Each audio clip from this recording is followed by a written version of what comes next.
He forcefully pried open his mouth, only to find a cavity. With no dentist nearby, he made a decision. He wedged the blade of his skate into the tooth, picked up a rock, and struck it with all his might. With a scream of agony, the man passed out from the pain. When he woke up the next day, the wound on his leg had become inflamed, and his flashlight had run out of battery. He used his roller skates to cut open his clothes and used materials from a package to bandage the wound. He then fashioned a fishing net from a dress. He had become proficient at fishing by the sea, but the unpalatable seafood reminded him of the need for cooked food. So he decided to make a fire by drilling wood. However, it wasn't as easy as it seemed. He drilled from day to night and from night to day, but still, no fire. He tried a second method but accidentally injured himself with a splinter. After bandaging the new wound, he continued his efforts to make a fire. He suddenly realized that with proper airflow, it would be much easier to ignite a fire. So he dug a hole, placed dry grass in the center of the wood, and rubbed it quickly. A wisp of smoke rose, and he quickly blew on it. After much effort, he finally got the fire going and was as delighted as a child. He spent his evenings savoring crab meat, feeling a sense of satisfaction. He then calculated the approximate area of the plane crash based on the speed and time of the flight,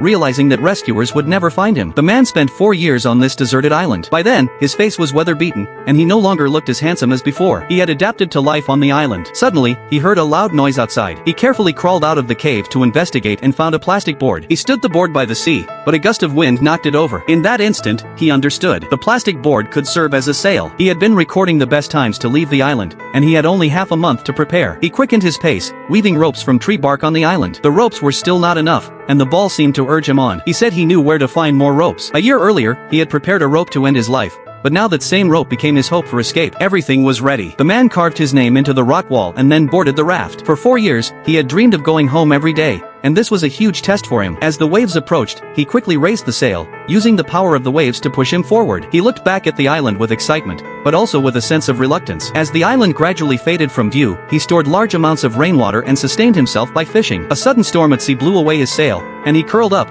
falling into a coma under the rain. When he woke up, he found the ball was gone. He threw the paddle into the sea, waiting for death. Suddenly, a cargo ship passed by, and he was rescued. Eventually, he returned home by plane.